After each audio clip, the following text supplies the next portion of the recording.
रूस और यूक्रेन के युद्ध से तो आप सब वाकिफ ही है। सोचा तो था कि ये ज्यादा लंबा नहीं चल पाएगा, रूस के सामने यूक्रेन कहां टिक पाएगा। सोचा तो रूस ने भी यही था। इस युद्ध के बीच अब एक बड़ा संकट आया है अनाज का। कैसे, समझने से पहले आइए थोड़ा बैकग्राउंड समझ लेते हैं। Vladimir Putin announced the move in an unscheduled TV interview. Ukrainian troops to lay down arms and go home. Any attempt to interfere with this Russian action would lead to quote consequences they have never seen. After Russian troops were told to lay down their arms, social media became a window into the new reality, showing the impacts of what appear to be missiles being launched into Ukraine. Ukraine के अनाज से दुनिया भर के 40 करोड़ लोगों का पेट भरता है।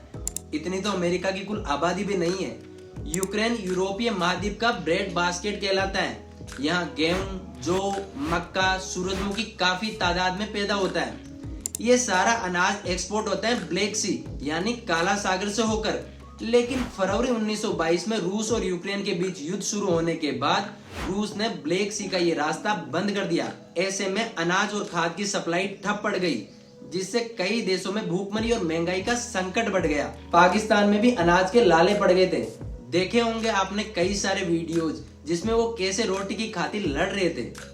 रूस के ब्लैक सी रूट को ब्लॉकेज करने का मतलब था यूक्रेन का 2 करोड़ टन अनाज का फंसना। संख्या पर वापस ध्यान दीजिए।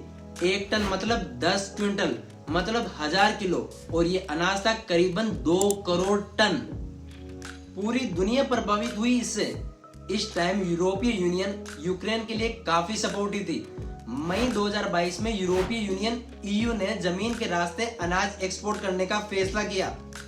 इसके लिए यूक्रेन को 10 करोड़ की रकम भी दी। लेकिन जमीन के रास्ते एक्सपोर्ट करना महंगा भी था, टाइम भी ज्यादा लगता था। यहाँ काम आया तुर्की, और शायद संयुक्त राष्ट्र संघ ने भी पहली बार कोई ढंग का काम किया होगा। तुर्की के राष्ट्रपति एर्दोगान व यूएन की मध्यस्थता के बाद एक समझौता हुआ, जिसे ब्लैक सी ग्रैंड डील, हिंदी में कहे तो काला सागर अनाज समझौता नाम दिया गया। इसके अकॉर्डिंग रूस यूक्रेन से अनाज और खाद लेकर जाने वाले जहाजों को ब्लैक सी में सुरक्षित रास्ता देगा। उन बंदरगाहों को निशाना नहीं बनाएगा जहां से अनाज का निर्यात हो रहा है। दूसरा, इन जहाजों के साथ यूक्रेन का सुरक्षा दस्ता भी चलेगा। वो क्यों? क्योंकि रूस ने समुद्र में बारूदी सुरंगें बिछा दी थी जिनसे बचने के लिए। तीसरा, इस समझौते में रूसी अनाज व उर्वरक का एक्सपोर्ट भी बेरोक-टोक होगा। इस डील की एंड डेट थी 19 नवंबर 2022, लेकिन उसके बाद से इस डील को 3 बार एक्सटेंड किया गया। पर 17 जुलाई 2023 के बाद रसिया ने इस डील को मानने से इनकार कर दिया। इवन मिसाइल अटैक करके लगभग 60,000 टन अनाज भी नष्ट कर दिया। लेकिन मेन सवाल, रूस ने यह डील अब मानने से इनकार क्यों कर दिया? पहला, रूस पर कई देशों ने प्रतिबंध लगा रखे हैं, व्यापारिक प्रतिबंध। दूसरा, रूस ने कहा कि हमने डील इसलिए साइन की ताकि गरीब देशों तक अनाज की आपूर्ति हो सके। लेकिन यूक्रेन अनाज निर्यात का लगभग 44% हिस्सा विकसित देशों को एक्सपोर्ट कर रहा है। यदि रसिया की यह हरकत जारी रही तो दुनिया में अनाज संकट गहराने वाला है। आपका क्या कहना है इस मामले पर?